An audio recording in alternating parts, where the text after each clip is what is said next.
अस्सलाम वालेकुम everyone. Sir हमने अपनी लास्ट क्लास में आइज़ा 710 शुरू किया था, जिसके वो मैंने आपको एक्सप्लेन किया था कि वो बात करता है कंपैरेटिव इन्फॉर्मेशन की।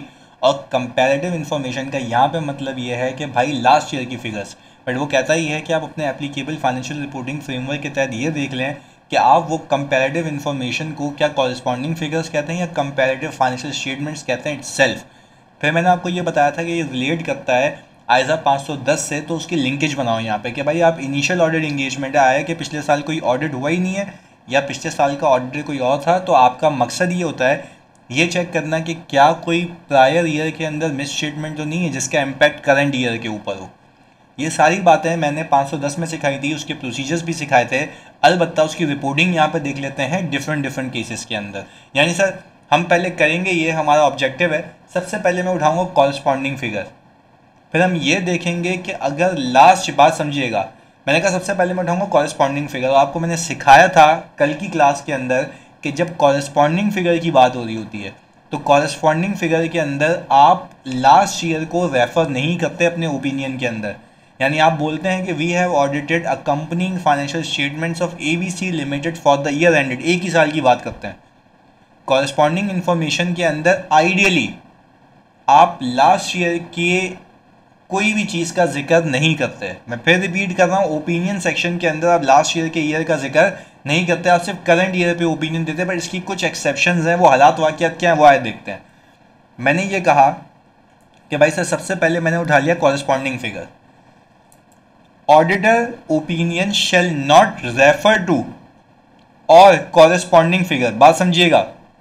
The auditor's opinion shall not refer to the corresponding figure, यानी ऑडिटर कॉरस्पॉन्डिंग फिगर के रिलेटेड कोई भी बात नहीं करेगा, कोई भी बात नहीं करेगा। अब देखें मैंने यहां पे लिखा है एक्सेप्ट, अगर ये हालात वाकयात हो जाएं। क्या हालात वाकयात हो जाएं? पहला, auditor report on prior period, यानी ऑडिटर की रिपोर्ट प्रायर पीरियड की जो इशू हो चुकी है, या तो वो क्वालिफाइड ओपिनियन बता रही है, या वो एडवर्स ओपिनियन बता रही है, या वो डिस्क्लेमर बता रही है। और जिस मसले की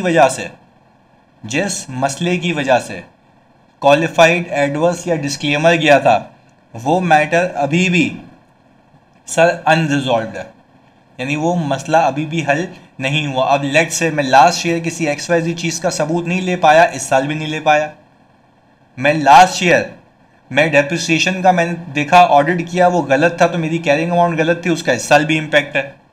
मैंने कहा तो फिर भी मसला, यानी वो मैटर अभी भी अनरिजॉल्व्ड है। ये देखिएगा आगे वो बोलता ही है कि फिर इस केस के अंदर आप मॉडिफाई कर देंगे ऑडिटर का opinion on the current period financial statements, यानी आप फिर करेंगे ये कि वही मसला अगर अभी भी अनरिजॉल्व है तो आप इस साल के जो ओपिनियन है उसको मॉडिफाई कर देंगे। और बेसिस फॉर मॉडिफिकेशन के पैराग्राफ में, बेसिस फॉर मॉडिफिकेशन इसलिए कह रहा हूँ क्योंकि मॉडिफिकेशन तीन तरीके की हैं, या तो क्वालिफाइड, या तो एडवर्स, या तो डिस्क्लेमर। अच्छा जी, बोल क्या रहा है कि बेसिस फॉर मॉडिफिकेशन के पैराग्राफ में आप रेफर करेंगे करंट ईयर की फिगर को भी और कॉरस्पॉन्डिंग को भी। देखो ये एक्सेप्शन थी, वैसे आप कभी रेफर नहीं करते, आप ये बोलते हैं कि करंट ईयर में ये मसला था जिसकी वजह से मैं क्वालिफाइड ओपिनियन दे रहा हूँ, ऐसा ही है। और मैंने आपको बताया था कि आप बताते हैं कि भाई एज पर IFRS होना क्या चाहिए था, हुआ क्या इम्पैक्ट बताते हैं, पर इस केस के अंदर आप लास्ट ईयर का भी बताएंगे क्योंकि ये एक्सेप्शन, यानी आइडियली सर कॉरस्पॉन्डिंग फिगर्स में हम अपने ओपिनियन के सेक्शन में कभी भी कॉरस्पॉन्डिंग फिगर का जिक्र नहीं करते सिवाय इसके कि लास्ट ईयर कोई मसला हो जिसकी वजह से मॉडिफिकेशन आई हुई हो और वो मैटर अभी भी अनरिजॉल्व हो, तो मैं बेसिस फॉर मॉडिफिकेशन के सेक्शन के अंदर मैं लास्ट ईयर की कॉरस्पॉन्डिंग फिगर का भी जिक्र करूँगा। कैसे करूँगा अभी ड्राफ्टिंग में सिखाता हूँ आगे। The description of the matter giving rise to the modification when the effect और पॉसिबल इफेक्ट। पॉसिबल इफेक्ट क्यों? क्योंकि आपके पास inability to obtain sufficient appropriate audit evidence भी हो सकता है, स्कोप लिमिटेशन भी हो सकती है। Of the matter on the current period are material, यानी उसी का इम्पैक्ट करंट पीरियड पे भी क्या है? मटीरियल है। ये 510 में भी सीखा था हमने, पर आए उसकी रिपोर्टिंग इम्प्लीकेशन देखते हैं। आप सिर्फ इस पे फोकस करें। Last year contain misstatement, impact on current year as well. पहला case, As discussed in Note X to the financial statements, no depreciation has been provided in the FS, which constitutes a departure from IFRS. This is a result of decision taken by the management at the start of the preceding year and caused us to qualify our audit opinion on the financial statements relating to that year. यानी हमने last year भी opinion को qualify कर लिया था, इसी वजह से ये भी बता रहा हूँ मैं. Based on the straight line method of depreciation, annual rates of 5% to the building and 20% for the equipment, the loss for the year should be increased by this and this amount. यानी दोनों सालों का आपने बताया कि loss for the year current year का comparative का इतने से बढ़ेगा, क्योंकि डेप्रिसिएशन जो बुक नहीं हुआ वो हो जाएगा, तो जाहिर सी बात है मेरा लॉस क्या हो जाएगा, इंक्रीज हो जाएगा. अब आप सोच रहे होंगे ये कैसी बेवकूफ़ों वाली मिस स्टेटमेंट थी लास्ट ईयर के जो कि डेप्रिसिएशन ही बुक नहीं किया. बाज़ औक़ात मैंने भी अपने 10 क्लाइंट्स पे देखा है कि मैनेजमेंट जो है ना, एक अपने प्रॉफिट को बचाने के लिए एक आइटम को CWIP में रखती है जबकि वो यूज़ कर रही होती है. तो आपको कैपिटल वर्क इन प्रोग्रेस से उसको उठा के अपने नॉर्मल IAS में लेके IAS 16 में लेके आना होता है, कैपिटलाइज करना होता है ताकि उसकी डेप्रिसिएशन शुरू हो जाए. तो ये वो केस हो सकता है कि भाई उस मैनेजमेंट ने ना किया हो, तो उसी वजह से मिस स्टेटमेंट आई होगी, मटीरियल होगी, जिस वजह से ये ओपिनियन जा रहा है. पर मैं दोनों ईयर्स का बता रहा हूँ, कॉरेस्पॉन्डिंग फिगर्स का जिक्र कर रहा हूँ. अगर ये हालात वाक़यात नहीं होते लास्ट ईयर, सिर्फ करंट ईयर का मसला होता तो मैं लास्ट ईयर को रेफ़र नहीं करता, हरगिज़ रेफ़र नहीं करता. ये बात आपके भेजे में क्लियरली फिट होनी चाहिए. आगे PP should be reduced by the accumulated depreciation of this and this. Last year का भी बता दिया. एंड द accumulated लॉस, यानी मैंने आपको बताया था ना बैलेंस शीट पे, PNL पे, इक्विटी पे इम्पैक्ट बताएंगे, जो कि मैंने यहाँ पे आपको क्लियरली वाज़े तौर पे बताया. अब आगे देखें. मैंने कहा सर लास्ट ईयर बात समझिएगा, लास्ट ईयर मॉडिफिकेशन थी और वो मैटर अभी भी अनरिजॉल्व है, तो मैं अपने बेसिस फॉर मॉडिफिकेशन के सेक्शन के अंदर रेफ़र करूँगा. क्या रेफ़र करूँगा, सुनना कि भाई लास्ट ईयर भी ये मसला था और लास्ट ईयर की भी चीज़ें इतने से कम होती हैं, ज़्यादा होती हैं. बात क्लियर है. आगे देखिएगा.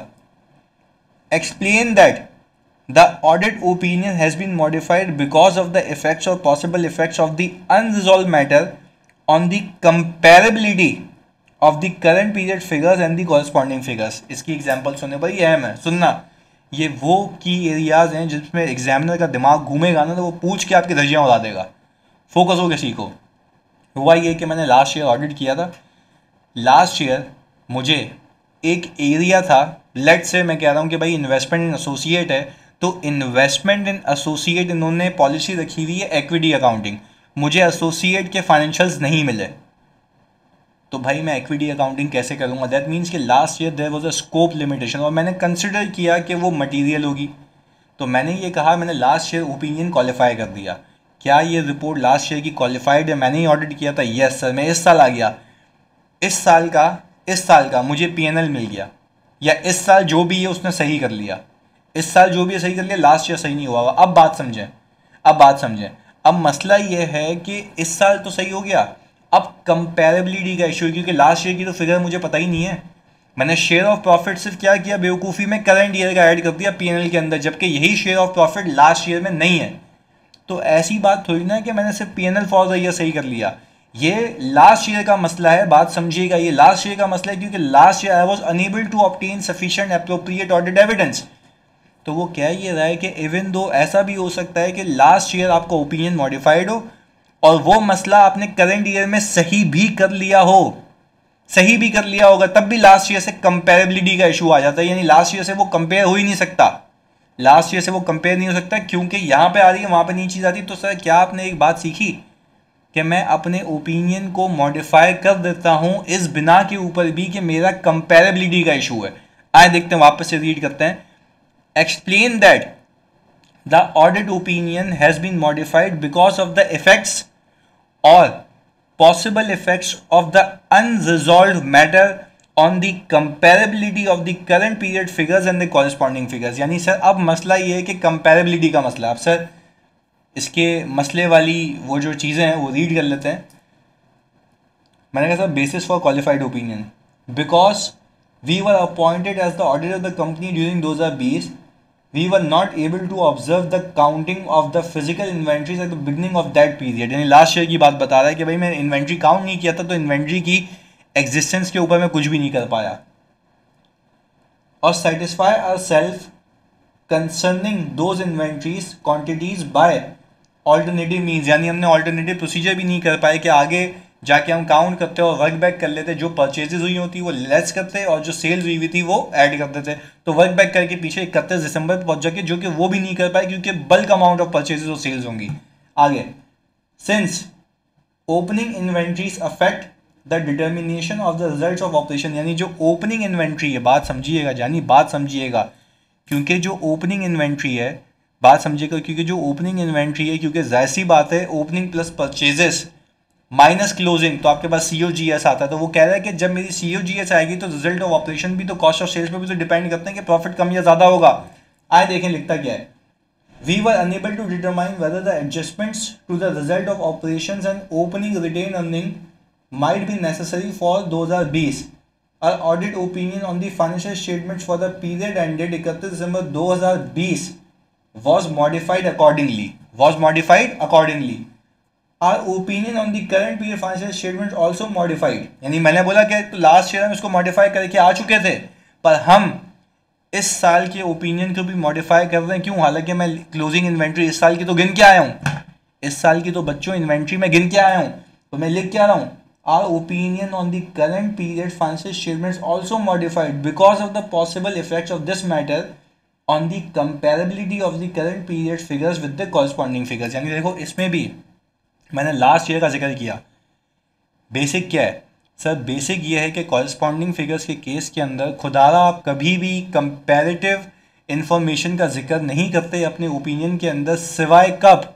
जब मसला ये हो, बात समझिएगा, जब लास्ट ईयर की ओपिनियन जो है वो मॉडिफाई हो चुका हो, दैट मैटर स्टिल अनरिजॉल्व, और मसला क्या हो, या तो वो मसला अभी अनरिजॉल्व हो या तो कंपैरेबिलिटी का मसला हो। तो दोनों केसेस के अंदर आपने बताना ये है कि भाई लास्ट ईयर अगर ये सही हो जाता तो मेरा डेप्रिसिएशन या प्रॉफिट या एक्यूमुलेटेड डेप्रिसिएशन या XYZ इक्विटी पे इम्पैक्ट ये आता, और अगर मैं लास्ट ईयर एक चीज़ नहीं कर पाया, मैं उसके बिना पे इस साल का ओपिनियन भी मॉडिफाई कर रहा हूँ जस्ट बिकॉज कि मेरा कंपैरेबिलिटी का इशू है, जस्ट बिकॉज कि मेरा किसका इशू है? कंपैरेबिलिटी का इशू है। I hope this is clear and this is making sense.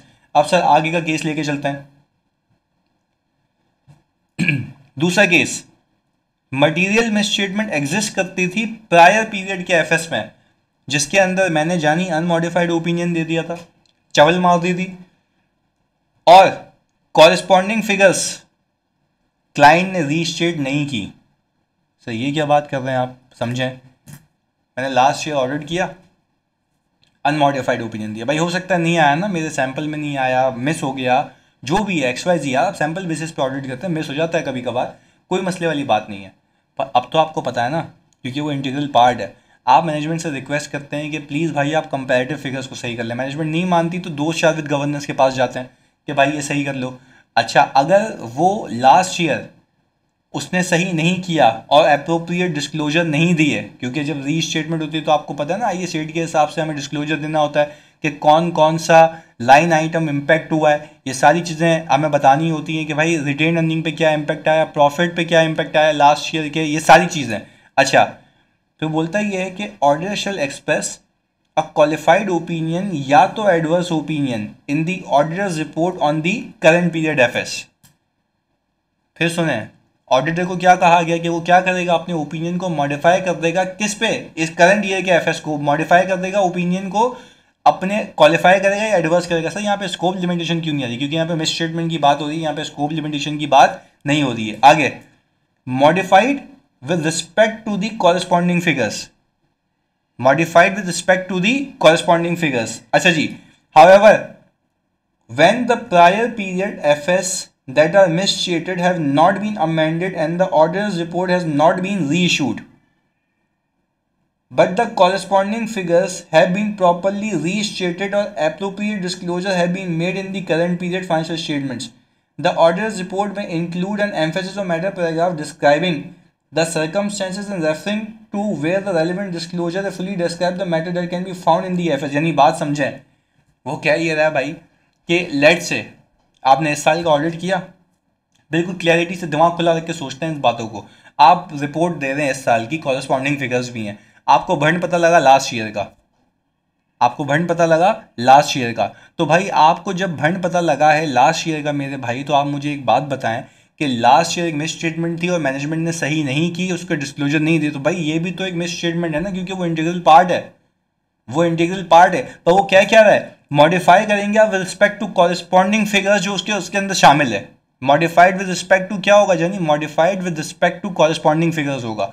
मैं फिर रिपीट कर रहा हूँ, क्या होगा, modified with respect to corresponding figures पे नीचे लिख के देता है। हाउएवर अगर मैनेजमेंट ने सब सही कर लिया तो आप जाहिर सी बात है उसको डिस्क्लोज कराते हैं, IAC का पूरा नोट बनता है जिसमें हम बताते हैं कि एरर क्या था और वो सही हो चुका है। तो फिर वो कहता ये है कि भाई आप चाहें तो उसको एम्फेसिस ऑफ मैटर पैराग्राफ में बता सकते हैं, क्योंकि एम्फेसिस ऑफ मैटर पैराग्राफ आता कब है, जब वो यूज़र की अंडरस्टैंडिंग के लिए फंडामेंटल हो, fundamental to the user understanding of financial statements, और वो मैटर एडिक्वेटली डिस्क्लोज हो फाइनेंशियल्स में, और वो मैटर ओपिनियन से रिलेट ना करता हो। ये तो भी मैं आपको जो आयजा 706 करवाऊंगा उसमें भी सिखाता हूँ मैं, जिसमें EOM और अदर मैटर पैराग्राफ में आपको सिखाऊंगा।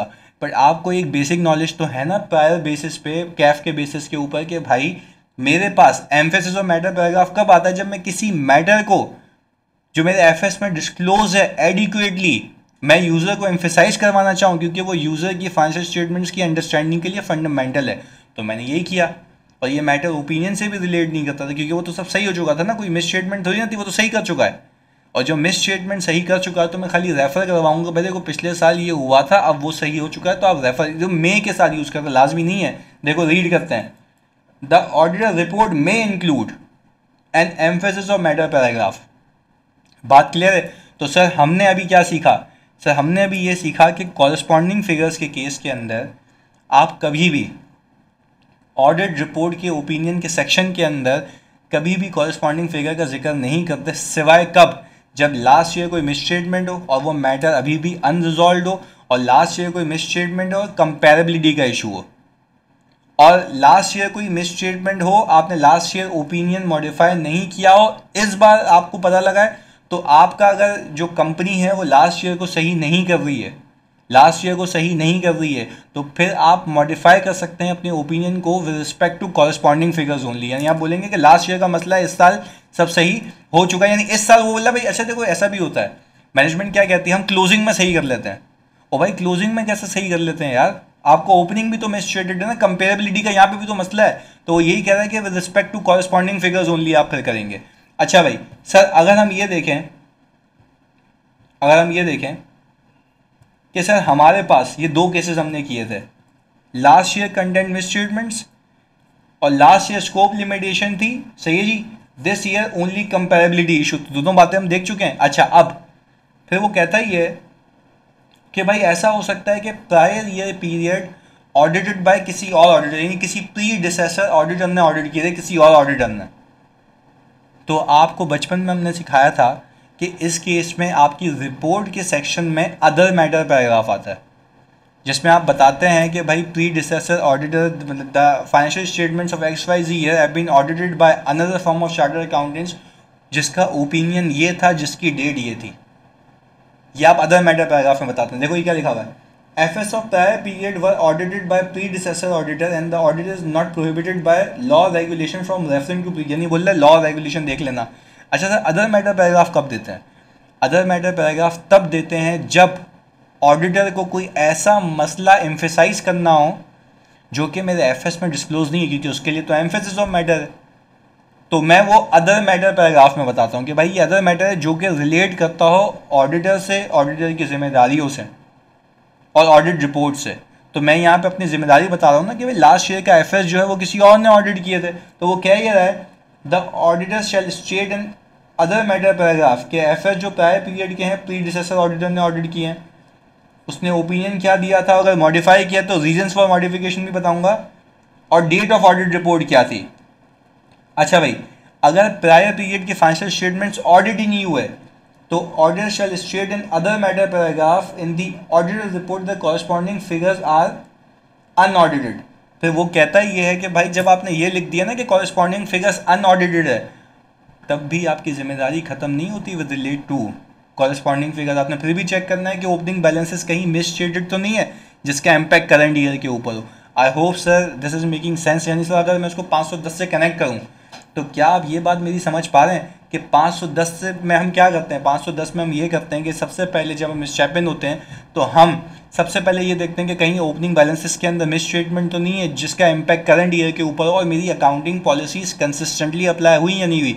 अगर समझिएगा अगर मैं पहली बार ऑडिटर अपॉइंट हुआ हूँ, ये मेरी इनिशियल ऑडिट इंगेजमेंट है, मैं बात कह रहा हूँ इनिशियल ऑडिट इंगेजमेंट की, सही जी, मैं प्रीडिसेसर ऑडिटर मैं नहीं हूँ, तो आपने अदर मैटर तो देना ही देना है। पर आप अब ये देखें कि जो प्रीडिसेसर ऑडिटर बच्चों अगर तुम नहीं हो तो अगर लास्ट ईयर की जो रिपोर्ट है वो मॉडिफाइड थी और जिसका इम्पैक्ट अभी भी है, तो आप अपने ओपिनियन में दोनों को रेफर करोगे कि वो मसले की वजह से ये साल भी मॉडिफाइड है और लास्ट ईयर भी मॉडिफिकेशन थी, तो ये कहानी यूँ निकल जाएगी।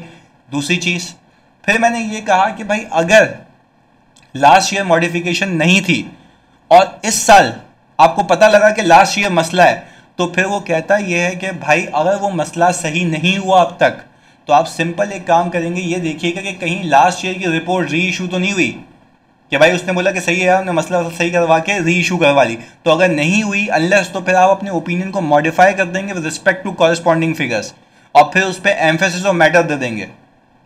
अच्छा, पर एम्फेसिस ऑफ मैटर कब देंगे? जब वो मिस स्टेटमेंट सही हो जाए। पर अगर मिस स्टेटमेंट सही नहीं हुई तो फिर उस पर एम्फेसिस ऑफ मैटर नहीं आएगा, क्योंकि वो मैटर मॉडिफिकेशन का है, वो एम्फेसिस नहीं जा सकता, क्योंकि एम्फेसिस सब्सटीट्यूट नहीं है मिस स्टेटमेंट का। ये बात याद रखिएगा। मैं आखिरी चीज़ वापस से रीड कर रहा हूँ, material miss statement prior period में, सही है जी, और जिसके ऊपर अनमॉडिफाइड ओपिनियन किया हुआ था और कॉरेस्पॉन्डिंग फिगर रीस्टेट नहीं हुई और अप्रोप्रिएट डिस्क्लोजर कोई नहीं गए, ऑडिटर एक्सप्रेस कर लेगा क्वालिफाइड या एडवर्स ओपिनियन, सही है जी, in the auditor's report and current period figure. अच्छा, पर वो मॉडिफाइड किस रिस्पेक्ट से करूंगा? रिस्पेक्ट टू कॉरेस्पॉन्डिंग फिगर्स, सही है जी। However when the prior period financial statement that are misstated have not been amended and the auditor's report have not been reissued but the corresponding figures have been properly restated or appropriate disclosures have been made in the current period financial statements, यानी भाई वो जो मेरी corresponding figures हैं वो properly restate हो गई और सारी एडजस्टमेंट्स करंट ईयर में पड़ गई हैं, तो फिर तो कोई मसला ही नहीं ना मेरे भाई। फिर जब कोई मसला नहीं है तो उस केस के अंदर आपने सिर्फ उसको एम्फेसाइज कर सकते हो, इसके अलावा आपके ओपिनियन पे फिर कोई इम्पैक्ट नहीं आएगा। सर अगली क्लास में मैं आपको कराता हूँ कि अगर यही मसले कंपैरेटिव एफएस में हो तो क्या करना है। जज़ाकल्लाह।